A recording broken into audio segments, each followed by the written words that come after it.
Wala si mama ka-business. Naghahanap na. Ha?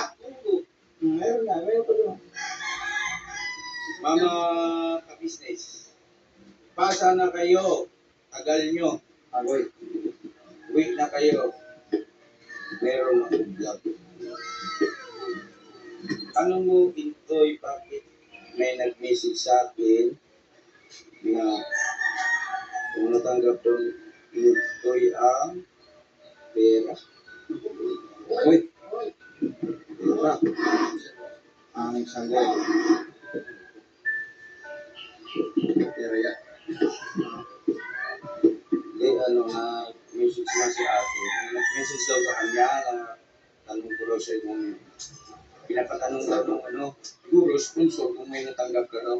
Hindi mo alam, may kung nakausap si ate. Meron bang nakausap siya? Hindi ko alam din.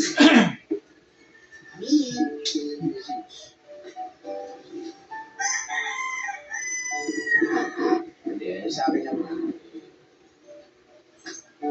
Tiwala lang daw siya. Tsaka isa pa, wala namang masama kung halimbawa meron mo padala sa inyo. Okay naman sa akin yan. Tsaka blessing yun eh. Di ba mga ka-business? Sa akin, kami atin nyo, pag halimbawa meron na gusto magkaabot, ay masaya kami. Kasi, sino ba naman hindi sasaya na yung itinuturing ng mga anak ay merong mga nagmamahal, kababayan natin na nagpapaabot din ng blessing, di ba? Itanong ko raw eh.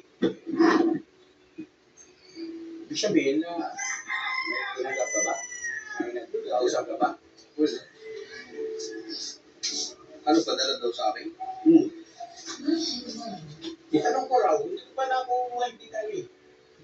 Nakasakto na kabiyot mo. Message niya. Uwi na rin siguro tayo dahil sa yan sa atin. Okay lang yun. Sino ba nag-message? Subscribe mo. Subscribe. Hindi yan malaman. Kahit kasi wala akong nare-reply yan. Kung may mag-sponsor man, posible naman hindi ko sabihin sa inyo. Alam mo natin yun. Kahit nga, kilala mo naman ako. Oo naman. Dati siya ganun, kung ikilala kita, alam ko yung paninindigan pagdating sa ganyang bagay.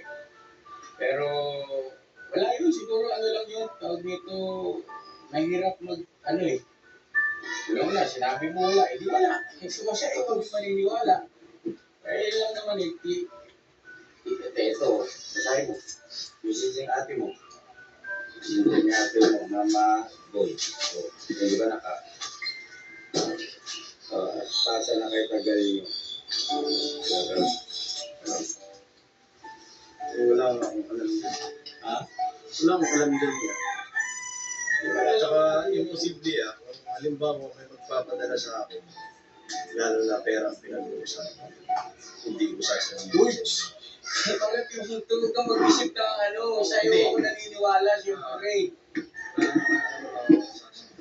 Siyempre. Ano yan eh? Wala naman akong ibig sabihin doon. Wala, lang yun. Hindi pa nga natin alam kung hindi pa nga nakukumpronta. At, siyempre kami naman, transparent kami sa inyo. May nag-message na gano'n eh. Pero hindi ibig sabihin na hindi ako naniniwala sa sinasabi mo. Siyempre sa'yo ako. Ikaw ang tuloy-tuloy. Baka naman mamaya, isa lang yan sa gusto ko talaga ako paalisin sa inyo. Pero 100% yan. Isa sa gusto ko paalisin, bakit mayroon bang